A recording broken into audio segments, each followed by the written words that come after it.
Welcome to the Dynasty Pulse weekend warm-up for Week 8. We are here to give you some stock ups, some stock downs, discuss some of the goings-on in the world of fantasy football. We are four knowers of ball. We are four schnitzels of wiener. We are four dads for gad. Producer, hit that button.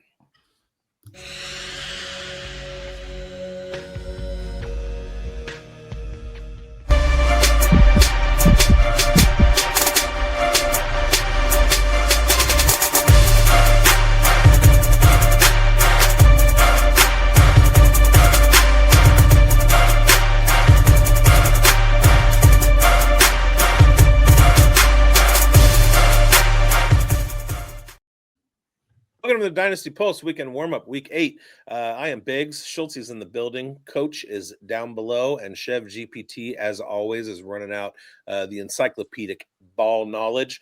We are recorded live here on the Undroppables and Fantasy Sports Advice Network, 105.1, talking West Tennessee on the terrestrial radio. And we're going to get probed. We got a bunch of stuff happening. We're basically halfway through the season.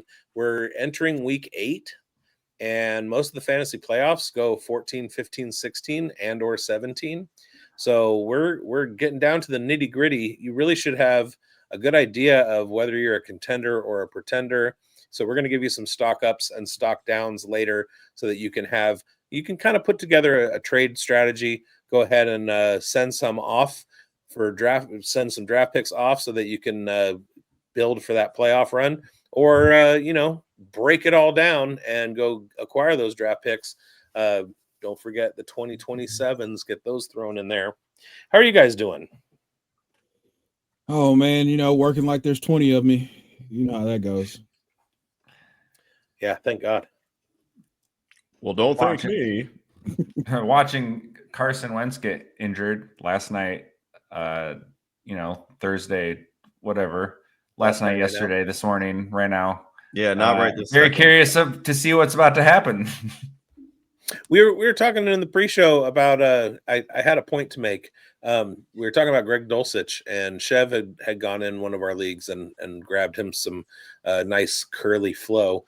And what I was reading was that Greg Dulcich is on the practice squad, maybe the emergency third tight end. He's got two guys ahead of him, and apparently those are the guys that you want. Isn't one of them hurt? Questionable. Okay. I forgot their names. That's how low they are. Is it Hunter Long is one of the tight ends? He's in It's been a while. Never mind. They all look the same, Florida tight ends. So. Yeah. Well, Mike is on assignment right now. Or maybe he's buried in Nunavut. Mike is on assignment this week, so what we're going to do is we're going to go ahead and give the probing to Schultz. Schultz has the probe, and let's get these thoughts going. We may have to go a little bit more north than Nunavut this time. He made it out of that lake. That's true. That's true. Not saying he's dead, murdered, and dropped in a lake in rural northern Canada. But I'm not saying that's not what happened. I mean, here's what is happening: is that it's Drake Maye. We got rookie Drake Maye, not rookie Drake Maye. My gosh, I'm reading the show sheet, and he tells me he's a rookie. He's sabotaging us from the show sheet. He's sabotaging us from the great beyond. That's what I'm saying. We're a wagon on three wheels right now, fellas. Let's go. Second year quarterback Drake Maye is rewriting the Patriots narrative in spectacular fashion, delivering a Week 7 performance that shattered Tom Brady's single game completion percentage record and powered New England to its fourth straight win. His 21 of 23 passing clinic paired with 62 rushing yards put the league on notice. This is not just a hot streak. It is the arrival of a true franchise quarterback, matching Brady's 2007 streak of 4 straight games of 200-plus passing yards, a 135-plus passer rating, and multiple touchdowns.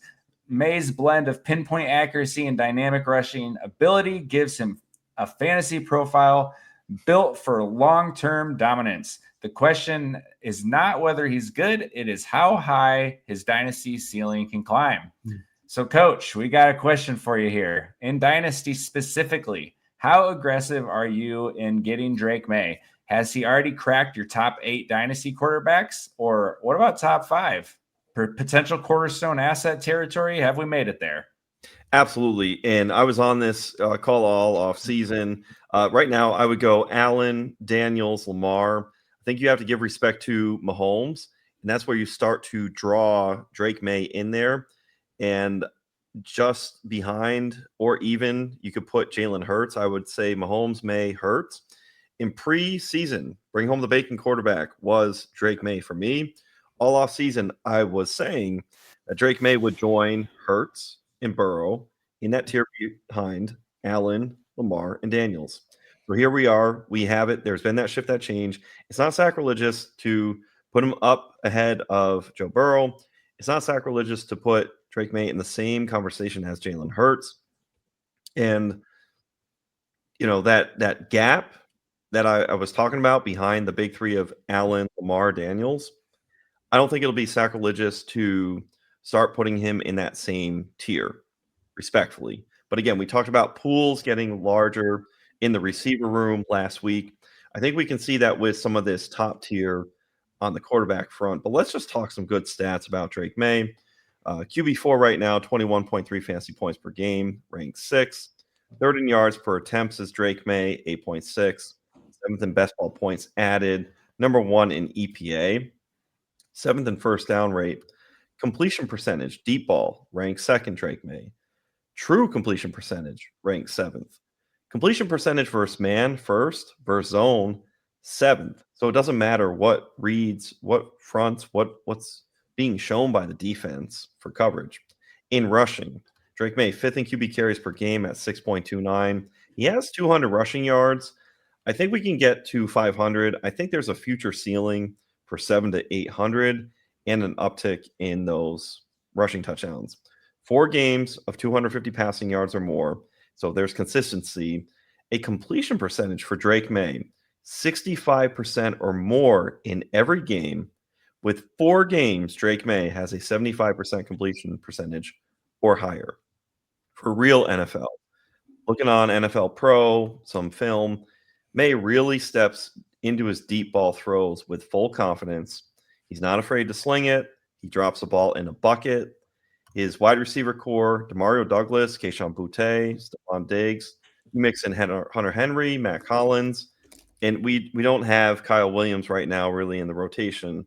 Maye is still slinging darts. So this reminds me what Drake Maye is doing of early 2000s Brett Favre, where it was that post Super Bowl era where they were still going to the playoffs. They had guys like Bill Schrader. They didn't have stud star players surrounding.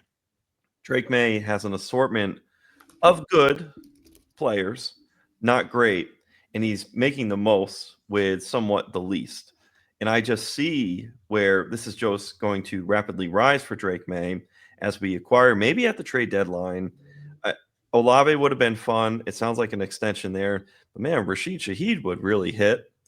And the beauty is it's a situation similar where I mentioned Favre in the early 2000s. But the beauty is Drake Maye, size-wise, comp-wise, you have some of that Josh Allen element where there's that rushing live element, and he's only going to get better. I love Drake Maye. I'm happy to put him up into that top 5, top 6 crust. As I spoke to the first tier, the second tier, he's there. The price is going up. And last week we talked about Jackson Dart. If you like him, you see him go into a path, you pay up. Drake Maye, that's what you had to do all off season. If you saw it, you had to tier down from the top trio of Allen, Lamar, Daniels, and then Hurts, Burrow. You could have tiered down to get some Drake Maye. If you didn't, you missed out on your opportunity. And now that price has gone up. Now you need that haul. And we talked about that haul is about to be somebody like Josh Allen. And people are sharp on the price. It's going to be very tough to pry him off now. So if you've got him, he's very cemented. You talk about cornerstone. We talk about cement in the cement aisle at Home Depot. There is just like a fortified structure of Drake Maye right up at the top. So you love to see it. Now, this is on the fantasy forecast, Greinberg asked me the exact same question, but that was redraft. And one of the things that I had said, he went into all the superlatives of Drake Maye's performance last week, how he broke Tom Brady's records, all that stuff. And I pointed out, he asked me if I would place him in the top 8. And we're talking about redraft. And he's currently sitting in PPR at QB4.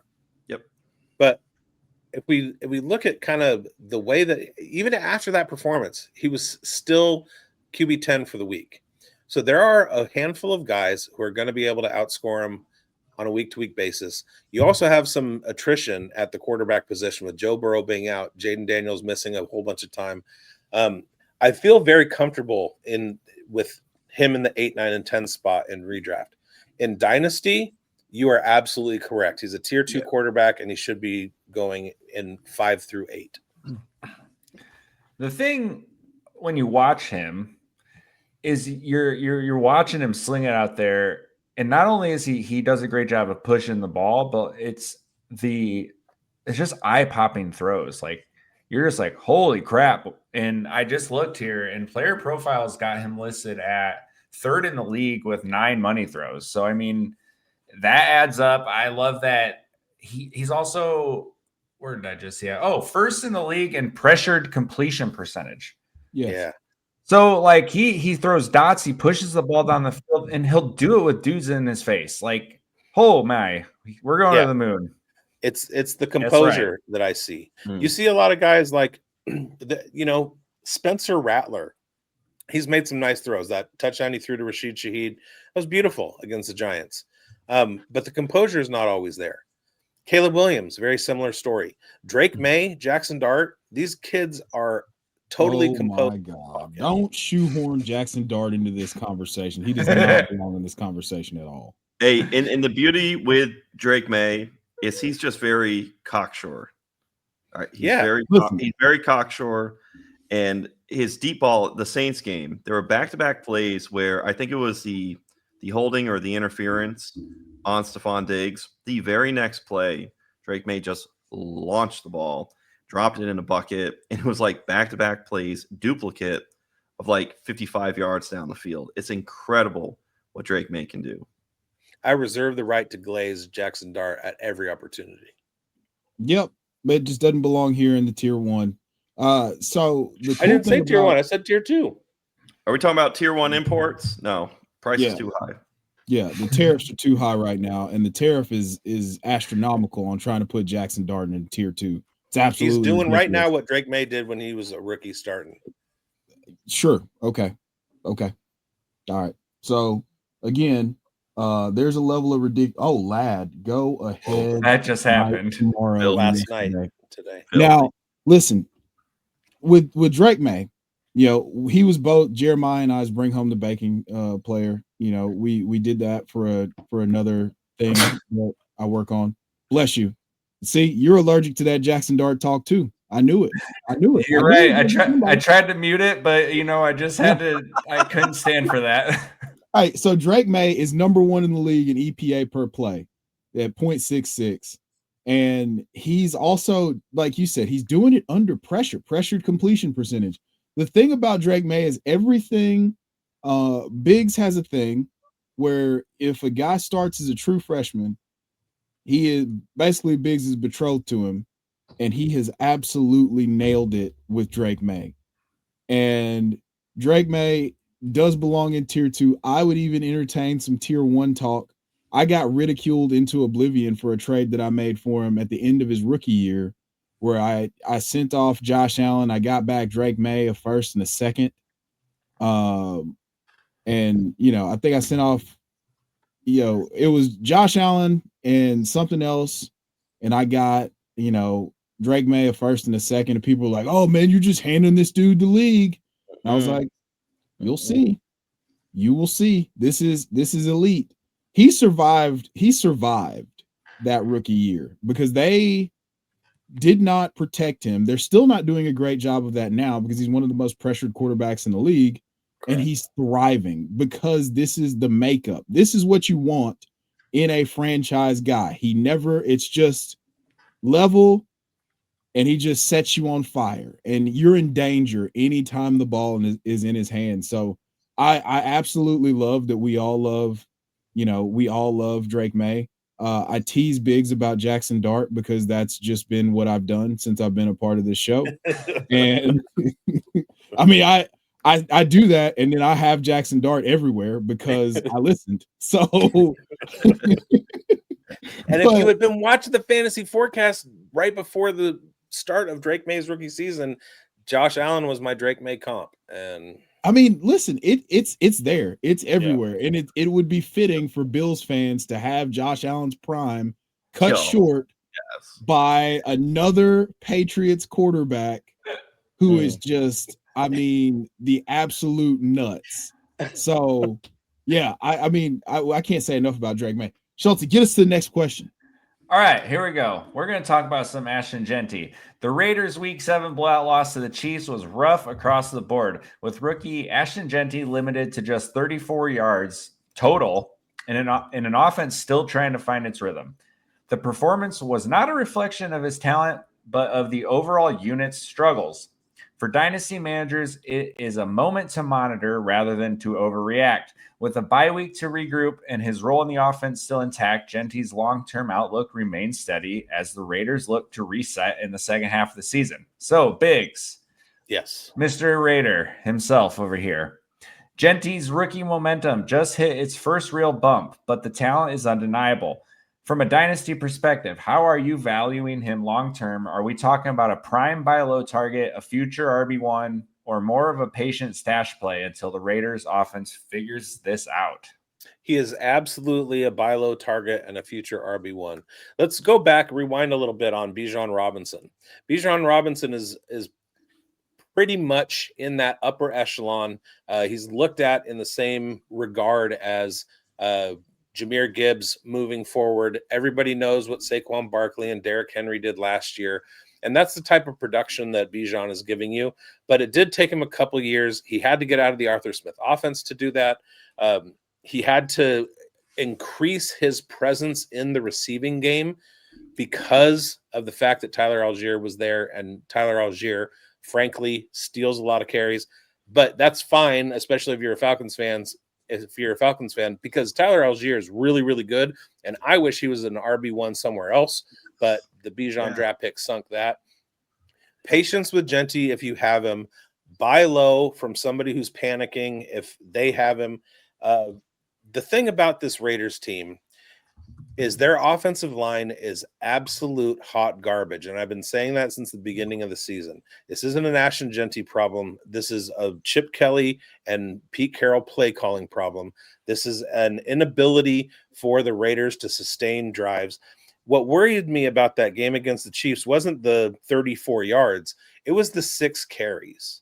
This was a team that only put together a 95-yard offensive performance in an entire 60-minute football game, which is historically terrible. They had 95 total yards. They had 3 first downs to the Chiefs' 30. That's not Ashton Jeanty. Okay? So take this moment. Take the fact that he's on a bye. So it's week 1 of Bye-Mageddon. There might be a contender out there in one of your leagues that has Jeanty and is panicking because they need a running back to plug in this week, and the waiver wire is bereft of a lot of talented guys beyond Devin Neal, Brashard Smith, and Kyle Monangai. After that, it's just a huge drop-off. He's got a bye week, so he's not playing. He's had terrible performances. The guy, you had to waste a number 1 or number 2 draft pick in the rookie draft. So if this guy's competing with Ashton Jeanty being that terrible, try and take advantage. It's a buy low opportunity, and he will be productive at some point in his career. He's not going to be down this long. We've seen it on the field in the NFL. And hey, he's a rookie. He's not going to come out of the gate at 25 points per game. It's just not going to happen, especially on a team this bad. After that Chiefs game, I went and I looked at the Raiders' schedule. They're not winning another game this year. They have one of the hardest schedules coming up. The worst team that they play is the Browns. their defense is not. The Raiders aren't going to do anything against that defense. The Giants are on a heater. They play the Eagles. They have a ton of in division games. They're not winning another game, and Ashton Jeanty's rookie year is going to go down as an absolute disappointment. But I'm holding all shares and seeking him out if somebody's panicking. Hey, and you know why he's a buy? Because simply for the fact of entry point for what you had to pay versus what you'll be able to get in a trade to acquire for people you can pry off, or the price is at least going to be lower. If there's no liquidity because Jeanty managers are wisely holding, sure, fine, all well, good. But it's going to be a number greater than 0 of these trades happening. And I think you're going to have more of these somewhat depressed dent in the can prices than overpays to buy low on a player. So I love it. I think you're apt on that.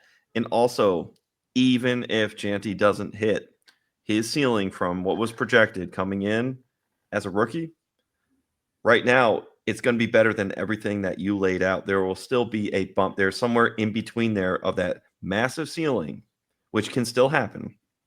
Where he is right now, you acquire him at a depressed price, you can get somewhere in the middle at the least. So just by process of markets, timing things, entry point, he's a buy. And I like a lot of what you said. And sorry about your Raiders. I hard That's hard like, agreed. Go ahead, Chev. go ahead. Okay. I big time agree here because I mean we've seen it in that Bears game. Like he dominated that game on the ground. Like so, if you watch this guy and your takeaway is he's not very good, I don't know what to tell you. He is very good, and yeah, the price is going to be as low as it's probably ever going to be here soon. And yeah, you've got to capitalize on that because either you're going to reap the benefits on your team or you're just going to move him again and just get instant profit off of what you paid. As soon as this season's over, that price is going right back up because we're going to have off-season talk where everyone's going to talk themselves right back into this working.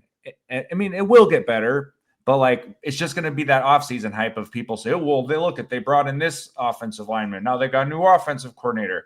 You're going to have a bazillion reasons why he's going to take off again. So you got to get him before those reasons start popping up. You are absolutely, bro. You are Emerald Lagasse. Y'all are cooking to me. Woo, bam! I feel like I just got to jump in.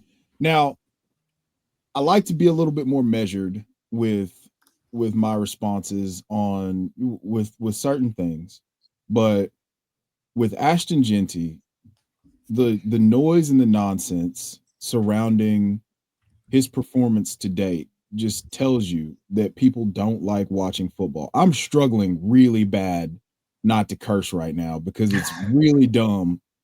Some of the narratives that are surrounding Ashton Jeanty right now. He is an absolute dynamite running back. If you go back far enough in the fantasy streets and Dynasty to remember Todd Gurley's second year, where he's coming off the rookie year, he runs for 1,100 yards and 10 touchdowns, and everybody's expecting him to be like the RB1 the next year, and then he's a dud. But it's because he's in a system that's not creative, followed by bad offensive line play, and it made him look regular. And regular was 1,200 yards from scrimmage and 6 touchdowns. That's probably where we're headed for Ashton Jeanty this year, if we're being totally honest. Like it's going to take a labor of love, which, to be honest with you, I fully believe that he's capable of overcoming these circumstances if they will just put him in situations where he can be successful. I mean, him getting hit before, him having to generate more yards before contact or yards after contact than he has scrimmage yards in multiple occasions is just absolutely, it's abhorrent. And, let me stop here because I'm looking at the thing. I wanted to give bigz props on using the word bereft. Yeah. And I'm going to stop my point there so we can get to the next question. But all that to say, there's a buy window right now because people are feeling scorned about the 101 not paying instant top 12 dividends and we should take advantage of that. If you can still get Ashton Jeanty for, a random first and another pick, I would be doing that, especially if I'm kind of hey, I could get lucky and win this year, but I'm kind of a middle of the pack. So I'd send a first and whatever, another whatever pick that's not a first attached to it to get Ashton Jeanty on my team right now. This feels very similar to the Travis Hunter conversation last week. Yes. This is an ascending young player who is in an awful situation. He's not. See, he didn't get hurt by Diddy Waldron, but he got Chip Kelly, who also hates all players. So just do with that information what you will. But yeah, Schulte, let's get to the next question. Well, I was just going to throw in a couple of numbers here. He's sitting at 445 yards. That's through half the season. That extrapolates to 900. And if he has a couple of more boom games in his first 8 than he did in the first half, he's going to go over 1,000. At the end of the year, we're going to be saying, okay, well, he is a 1,000-yard rusher.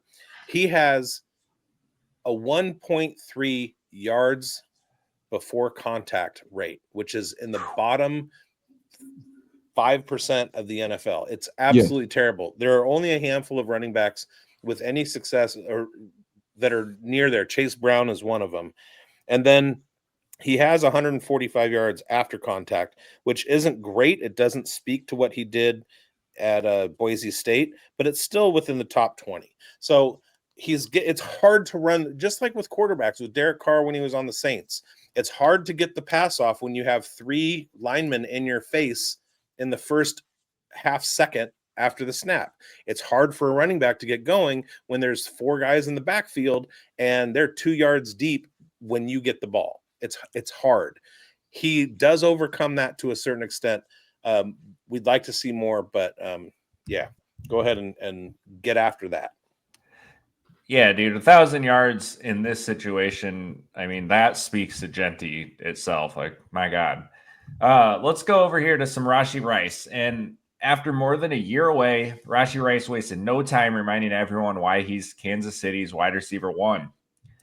In his first game back from suspension and injury, he hauled in 7 catches for 42 yards and 2 touchdowns in a 31-0 rout of the Raiders.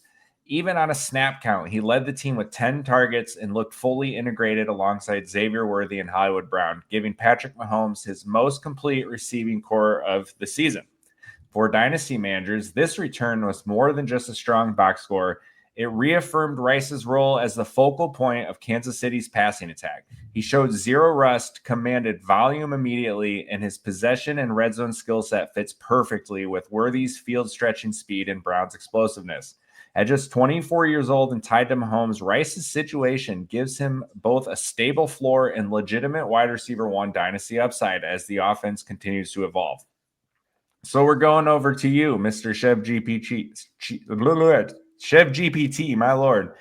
Seeing how smoothly Rice slotted right back in as Mahomes' top go-to guy, even in a more balanced, explosive offense, where does this move him in your dynasty wide receiver rankings? Is he pushing himself into that top 10 conversation, or do you still have a few names ahead of him in this young wide receiver hierarchy?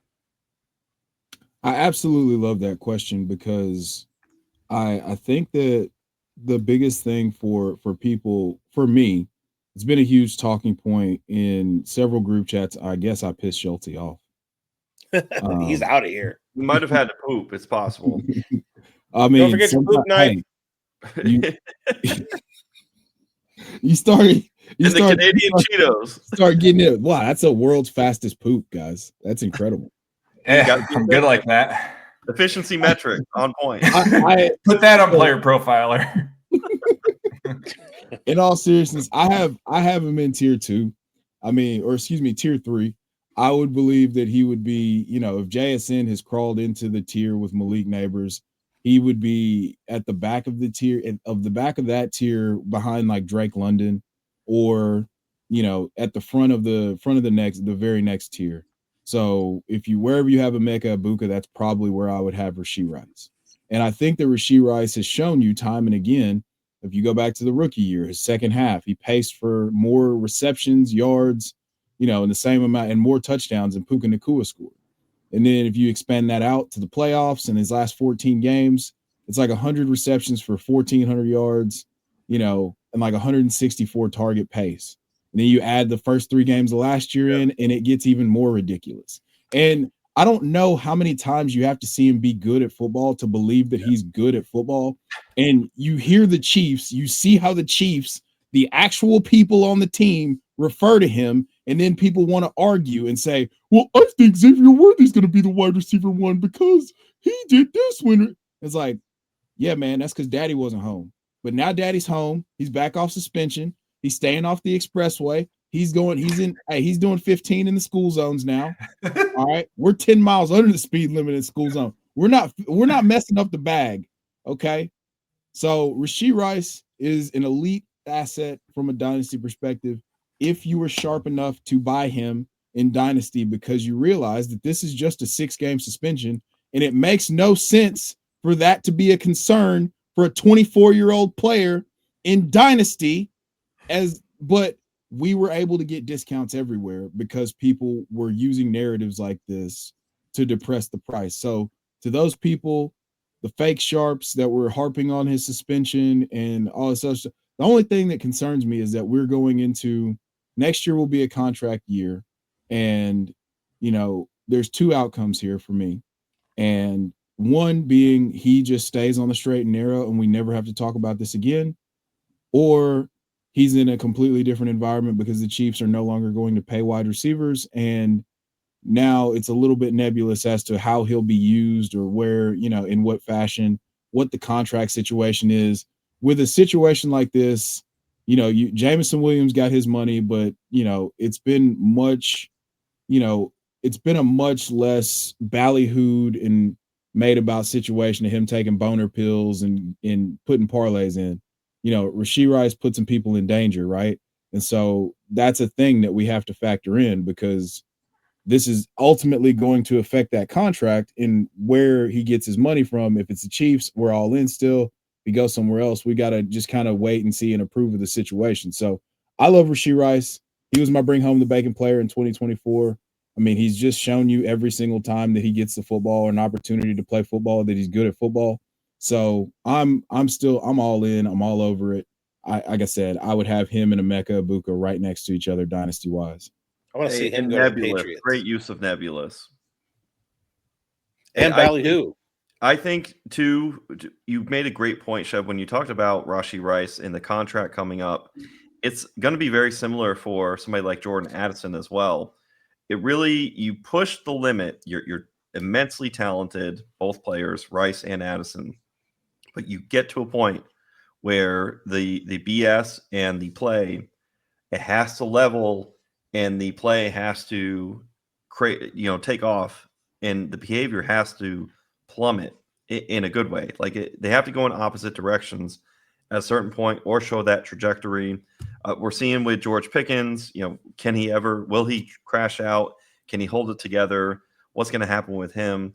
But he's more between the lines in what goes on there. But it'll be very interesting to see what happens with Addison and Rice. And a salient point, you were cooking when you were talking about, especially people forget and sleep on the fact that in that other Super Bowl where the Chiefs beat the 49ers, that whole run, that stretch run, Rashee Rice elevated his game. I can remember he was pounding his chest, arguing with Patrick Mahomes. I think when they didn't get it in regulation and it pushed to overtime, Rashee Rice was barking at Patrick Mahomes like, I was open. They were having that good conflict where I started to see, hey, in the red zone, Rashee Rice is elevating his game. And it tracked. We were right about the 2024 take on Rashee Rice. And this is just delayed gratification. A couple weeks ago, Chev, you and Mike were just down on yourselves about Chase Brown. You were right about Chase Brown. You just had the wrong outcome because of what happened to Joe Burrow. And with Rashee Rice, anyone like us who was on him, we were right but had the wrong outcome and were vindicated just this first week back. 48% snap share, and he's crushing. give him 60, 65 this week. And it's just only going to ramp up and it's just going to fly. And I think it's fair to jam him towards Emeka Egbuka because, like we say, it gets crowded out the top. This is a champagne problem to have. Yes. Let me ask you guys a question. So where do you guys have Rashee Rice dynasty wise? Top 10, absolutely. I would Okay. say back end top 10. Yeah. One of the closer reasons, to 10 than it is 1 for sure. yeah. Okay, would you want him or Nico Collins? I'm Nico taking. I Rice. was taking Rashee Rice. Yep. Before, like with the injury. I mean, with the injury, with the and I love. I mean, you know how I feel about Nico. Like I've been, doing the thing. Like, but so closer to 10 than he is 1. Do you what would you have to see for him to ascend to like top 5? So he's firmly ahead of George Pickens, even with George Pickens performing at the level he's been performing at, right? So my only fade of Rashee Rice has been over the last couple of years the presence of Travis Kelce, the fact that he is usually the top target earner, or Mahomes spreads it around, picks a different guy every game. It's kind of the Chiefs' MO is to keep the defense on their toes. Somebody breaks on film for 2 weeks, they go to somebody else because the defense isn't expecting it. Travis Kelce is fading. They have a lot of wide receivers. Patrick Mahomes has good chemistry with all of them. He can shine up Juju when he wants to. He can shine up Xavier Worthy when he wants to. He can shine up Noah Gray when he wants to. So that is the only reason. But with Travis Kelce on the fade, they're going to have to rely on Rashee Rice a little bit more. You see it reflected right now. Patrick Mahomes is QB1 in PPR. He's going to stay at that level as long as he's feeding Rashee Rice 10 targets a game. And if Rashee Rice sustains that over the course of the season, and he's in that 10 target a game territory with guys like Malik Neighbors and Jamar Chase and Justin Jefferson, then he's absolutely in that top 6. How about Drake London? 1 for 1. I'd take Drake London. Okay, no worry about the home road splits versus Patrick Mahomes, who's just going to feed Rashee Rice. They're going to figure it out. I'm trying to fold in context, right? So Nico Collins is obviously far and away the best receiver on that team, and CJ Stroud has to feed him. There are more options in Kansas City. Drake London it's basically Drake London and a little bit of Kyle Pitts and Darnell Mooney sprinkled in. Situation means a lot more to me, it sounds like, than other people. Pure talent level, he's obviously right there with Drake London. Nico's right there too. That's my point, is that if you go back to the post bye rookie year, he was on the same target pace as Puka Nacua. Right. And then you expand that to the playoffs, where he is the rookie record holder for receiving yards in a game for the Chiefs, who have Xavier Worthy. And then you fast forward to 2024, and he's averaging 9 targets a game, and he was the wide receiver 3 in points per game. And then the very first time he steps on a field in 2025, right, he's like 29 or 36% targets per route run. Like, that's the thing, is like there's hey, we can do this one thing, or we have a football player who's better than everybody else, and we're gonna give it to him. So I think, he's so dynamic after the catch that, and they've used him in such a low 8-out role. It's just like Puka Nacua. But there's even an element to both of their games that we don't discuss enough, where they can just line up outside and cook a corner and go win. If you go to week 2 of the Bengals game last year, Rashee Rice scored a 40-yard touchdown, lined up as an X receiver doing big boy stuff. And Puka Nacua has plenty of that on film as well. So the thing with Rashee Rice to me is that there's a skill set there that he's used for, but then his collegiate profile was just straight outside X wide receiver, winning 50-50 balls. And that's an element that we haven't even seen yet. We talked about it with Jalen Royals This is the 99 overall version. If you liked Jalen Royals, you get like Jalen Royals is America Jr. And why? Like, hey, you got America on the same team. So, hey, do with that information what you will. I just, when I look at the numbers and then I look at like what actually transpires when he's fully integrated into the lineup, it's like, man, this feels like a no-brainer, but there's a piece of me that also completely agrees with everything that everyone else says about, hey, they have a ton of weapons. But it's just so hard to stop low ADOT throws. That's why Puka Nacua just gets peppered with targets. And if they're going to do that, then he's going to at some point average over 20 points a game, either this year or next year. And red zone priority. Yes. Yeah. Yeah. I mean, that's how big. when you talk about how they speak about him, talk about him. Yeah. That's the field play talking about Rashee Rice, prioritizing him in the green and in the red zone. Woo! Yeah. Yeah.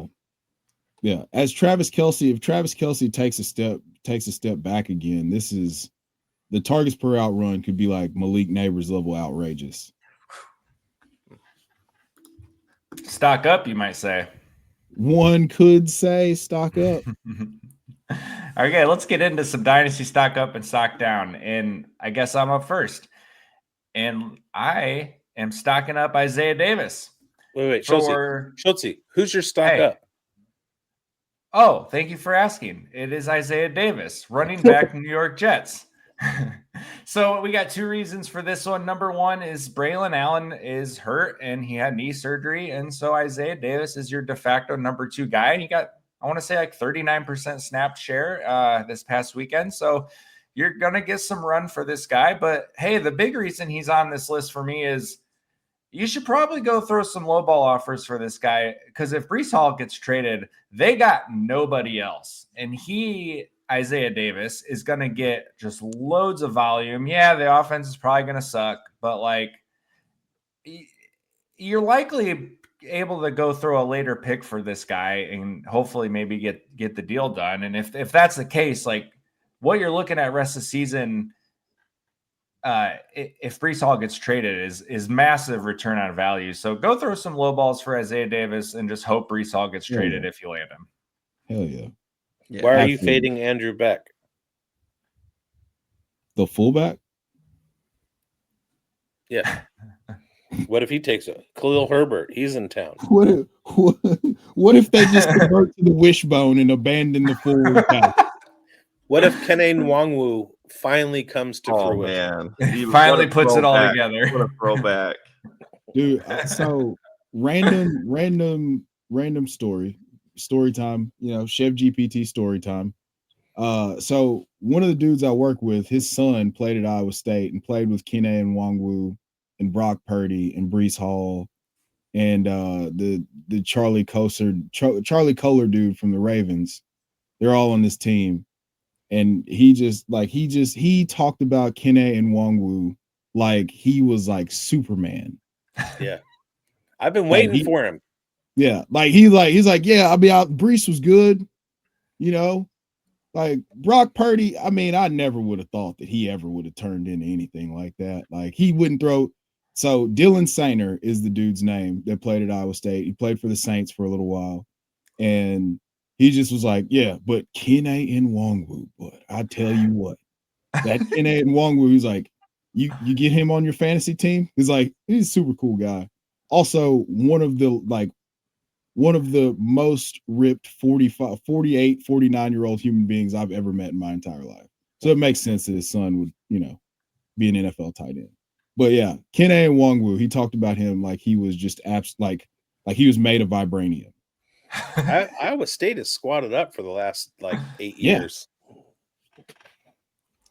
Yeah. All right, Coach, give us a stock up.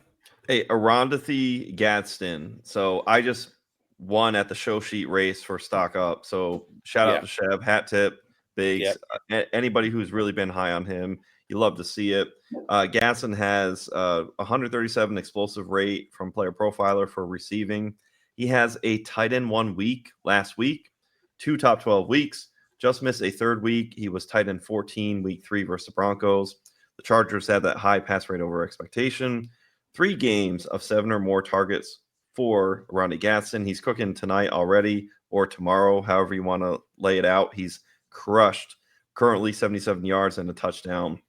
It's only going to get better as Gaston is established. Already in best ball points added. And he's not had the snap share. Second in tight end per yards per route run. Who does he think he is? Tucker Kraft? Snap share, week 3 to week 7. 20, this is percentage, 25, 47, 53. The numbers are going up, 75, 78. So we haven't even seen the full extended ramp up. And we're here, and it's just going to continue. I love him as a player. And the difference now is Chev and I talked about this on a Trade Gods show. The price now, Dynasty Daddy trades Gaston for a 26-second. Sure, easy, fine, nice, good. You're like, hey, I want a player. You'll part with a second. But now you also have Gaston. Market is saying 26 first. I'm not so sure that buying what seems like such a high is buying at the top. And in any kind of tight end premium, you're going to shuffle that away. Granted, if you're rebuilding, it's a whole different story. But then again, if you're rebuilding and Gaston's a rookie, I wouldn't necessarily go into that either. You need a haul, which probably somebody isn't going to give you. But what people have to get past is, hey, I missed out on 4th round, 5th round rookie price, Ronnie Gaston. I missed out on last round in best ball. I don't have any best ball shares. I missed out on redraft. He was undrafted and somebody beat me to the waiver wire. Now you're in a position where you have little to no Ronnie Gaston across any kind of platform. So what do? If you go out and buy the price, you have to just be willing to separate the fact that you missed out colossally on that price. But at the same time, you still have a long way to go for profit if you pay up and acquire right now. So if you have the guts in a different way than Ashton Jeanty, where Ashton Jeanty, you're trying to get an entry point at a depressed price from the top. You're trying to acquire Gaston when you could have had him. There's that cognitive dissonance, that pain of if you missed on him, but you have to be able to separate. You can still profit on him by acquiring high. So stock up around Gaston. Absolutely. He's finally getting his run going into the season with his landing spot at the Chargers. A quick look at the depth chart. All he had to do was come from the tight end 2 position and beat out a scrub. That was it. It was wheels up the whole way. All right, bigz. Oh, sorry. Go ahead, Chev. No, I don't. Hey, we get to talk about one of the guys that me and bigz were all over early in the process. So, I don't have to say anything. You guys said it all. Yeah, I have Gadsden tweets going back to 2022. So you can pull this flag out of my back because it's been planted. All right, I don't know what I'm saying.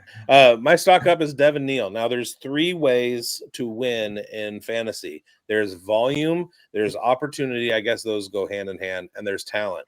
And if there's one thing that we know from his time at Kansas, Devin Neal is talented. He now is finally getting an opportunity, and with with Alvin Kamara kind of banged up a little bit, and on the older side, Devin Neal might get the volume. So do what you can, go out and get him. Everybody's picking him up on the waiver wire this week in Dynasty. If he's not on waivers, he's not in a lot of my deeper Dynasty leagues because people took him in the rookie drafts and have been holding on to him. He's a taxi squad guy up until this point, but he's about to get an opportunity to break, and so his stock is way up. Beautiful. I love Devin Neal too. So hopefully we're right about this. I got to interview him at the Super Bowl, and I began the interview with, for knowers of ball, we know you're coming. Yeah. And he was like, yeah. Yeah, the draft he's slide is awesome. weird, man. I believe in the talent. Yeah. It was very strange because I feel like he was going to be the RB1 in the 2024 class. And then he went back to Kansas and cost himself millions of dollars. No, or he made himself millions of dollars. He made, but he definitely would have been a day 2 pick. Travion did the same thing. But that's what I'm saying. It worked for Travion. Yeah. It did not work for Devin Neal. Yeah. What's wild? Yeah. No, I love that you started it off like that because he was one of my. It's like, oh, he can do everything. This is great. Yeah. I'm not gonna do it right now. I'm not gonna do it. Hey, what's wild though is it process-wise from the rookie draft to today, or dynasty startups, you have Devin Neal on your rosters and nothing's happening. Not even a pulse of anything, right? Right. But it just goes to show you, people don't realize sometimes, they don't think of the magnanimity, the enormity of how many players clock in every single day, coast to coast, through all levels, high school, college, pros, who just keep working as if it's their time. Jalen Noel was just talking about this today. He's getting interviewed. He just preps like he's going to be the one, or he's going to be in the slot. He's going to have the role. You got to want it. I had a coach, the best thing, some of the best advice I ever heard from a coach, and I love it. You got to want it when it's not there, so that when it's there, you'll be ready. So Devin Neal here, if he's been putting in that work, the beauty is, even though he's been dormant on your taxi and your dynasty squads, you have a guy who's been clocking in, putting in that work, and you are going to see the fruition of it as soon as this week. So it's just, when you realize that Cam Ward is higher profile, we see what's going on. He's still clocking in every day, 5 a.m., right? Just understand that opportunity. You talk about one of the methods of success in fantasy football. Sometimes it is just opportunity. And here we have it. So it's just incredible. Some guys never get the run out, but they keep showing up. They keep clocking in. And that's just something that I think is lost on a lot of people, is the fact that so many people all across America, whether they get the shine and adulation or not, are keying in. And it's not Jamal Adams where it's like, boop, they're keying in, they're getting in. Yeah. But it's just a little shadowy and a little bit, not spotlight. Yeah, because he's magnanimous. Man, I'm not gonna lie. I'm gonna stay up at night and think about the use of magnanimity. My God. Chev, give us a guy whose stock is up magnanimously. Magnanimity.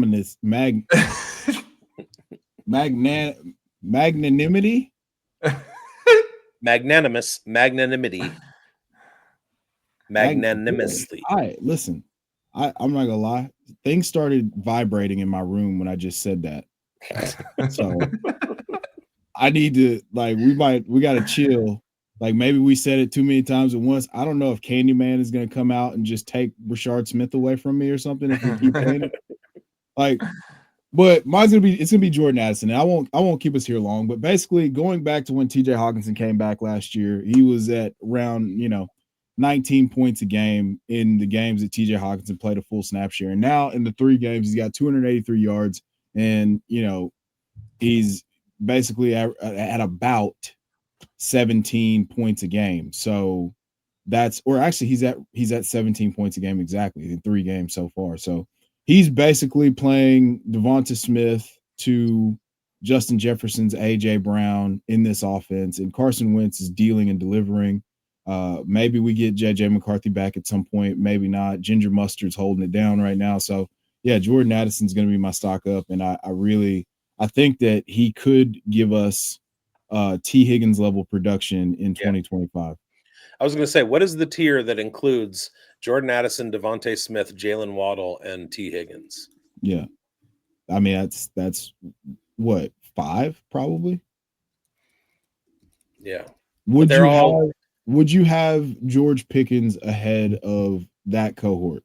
No, I would have him right in that right in that in level. that tier range. Okay. Yeah. I'm struggling with what to do because you know me, like I get irrational about some things. Yeah. I don't like the signs that I've seen the last couple of weeks with George Pickens. It's not looking good for me this week, but hey, hang in there. All right, Schultze, stock down. Who are you down on? And All does right. down mean that his value is such that he's going to be attainable, or is it just he's garbage? Well, we're pushing this one here, so we're gonna blow through these stock downs real quick. And for me, it's Justin Fields, and I don't really need to say much here. I think Aaron Gled's an idiot for this move. Like, what's your end game by benching him? Like, there's no upside to not playing Justin Fields. I think it's an idiotic move for the rest of the season. But hey, he's not going to be starting, and your stocks have tanked. Next. Yeah, I love that. Stock down. It's Nico Collins. You have a buying opportunity, only one top 12 game. Rest of the finishes are ranging from 18 to 64. You have that concussion coming through, and you have straight up super flex Jared Goff for Nico Collins trades going out. You got Nico for a 26 first and second. It's a buying opportunity, and there's a depressed price out there for him. It's been a bad run out for this season. Stock down on Nico Collins, but also buying opportunity. Same with Jacoby Myers. He's my stock down. He's had a pretty terrible curtain call for last year's performance. He's sitting in the wide receiver 40s range. He is leading Raiders wide receivers and targets with 43, but that's just slightly ahead of Trey Tucker's 39. When you look at Brock Bowers and Michael Mayer out of the tight end position, they also together have 43 targets. So Jacoby Myers is not running away with the job. He's very disgruntled. He's talking openly about being traded by the trade deadline. He's in a contract year. It does not do the Raiders any good to not give him away. They have zero leverage in this situation. So Jacoby Myers might find himself at a point where he's actually going to get a chance to be a productive receiver again. So go ahead and make those deals for him because his stock is down and making him a value right now.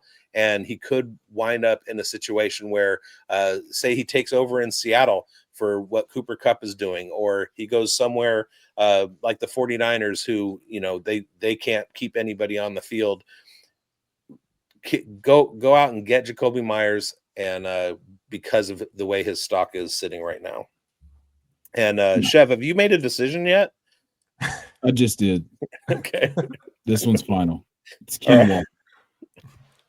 Oh, It's Kenneth Walker. Yeah. It hurts. Poor I know. Scott. Hey, look, the Seahawks hate him. We had a chance for him to be a real Kubiak back. He's on his performing birthday. and acting as a Kubiak back, and then he just gets sniped On his birthday. by Zach Charbonnet repeatedly. And they insist on giving Zach Charbonnet, who I'm sure at this point is just running into his lineman's back so he can smell them more often. Like I don't get it. But for right now, we can't use Kenneth Walker anymore because they've decided that he doesn't catch passes and that he's not going to get goal line work, which makes him basically a really efficient RB3. The Seahawks are the Andy dropping Woody meme saying, I don't want to play with you anymore. Yeah, like just let him get him out of here. If the Houston Texans, but I don't know what the incentive would be. The Texans are constantly in the news for possibly getting a running back. The Chiefs are another team, the Chargers. And it's funny because you think, oh, Chargers, it'd be excellent. Chiefs, it'd be amazing. And then you're like, oh, and the Texans. But it would probably be some irrational move like that to an irrational team. Texans are next to dead last in their own division, just barely a game above the lowly Titans. Sorry, Chev. Well, this has been fun as a barrel of monkeys. I do want to say before we get out of here real quick, we brought up Justin Fields as a stock down. If you have Justin Fields or if he's available for some reason on your waiver wire, if it's a redraft league or whatever, go ahead and monitor this situation very carefully because this season, when he's faced better than average defenses, Buffalo, Denver, and Carolina, he had 5 points or less, 4.9 points or less. When he was facing worse than average defenses, Pittsburgh, Miami, and Dallas, he had 25 points or more. This is a terrible, terrible Cincinnati defense. So if they do announce Justin Fields, he's a smash play this week, and I just wanted to throw that out there. Even though Great call. we're kind of down on him. We talk about Dak Prescott, 1 year up, 1 year down, 1 year up. This is his up year. Justin Fields is doing that on a week-to-week basis, which is nuts. All right, we're going to get out of here, you guys. Thanks for tuning in. Thanks for listening. If you're new, we hope you enjoyed the show. Go ahead and like, subscribe, hit the bell, do all that stuff. Visit us at fantasysportsadvice.com and, chitter chatter with all of the great people who are out there. We got a ton of shows every week. We got the Dynasty Pulse that drops on Friday or whatever. Our Sits show on Friday for the Fantasy Forecast. The Starts show on Saturday for Fantasy Forecast. Breakfast with bigz, 8:30 a.m. Pacific time, Sunday morning, Starts and Sits and a cocktail with me. We got our weekly recap on Tuesdays, giving you waiver wire targets and a recap of the week that was, and spilled coffee after Breakfast with bigz on Sunday morning for Starts and Sits that, if you slept in a little bit or if I didn't get your question, whatever, then that's there. Go to the merch store, all that stuff. And as every week, we hope you win. We hope you win. I don't want you to win.